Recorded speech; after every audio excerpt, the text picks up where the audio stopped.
Ang lakas po ng ulan, no? Kaya wala po tayong gagawin. Sa loob na po tayo ng ating bahay. Lakas-lakas po. Pati po hangin, malakas.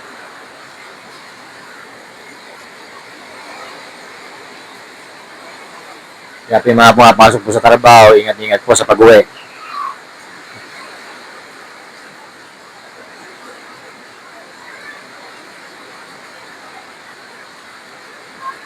May pahinto-hinto naman po yung ulan tsaka yung yung hangin.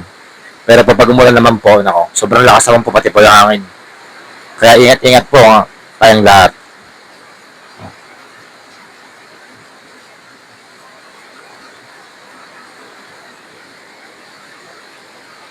Save po natin ating mga sarili. Ang trabaho, nandiyan lang yan.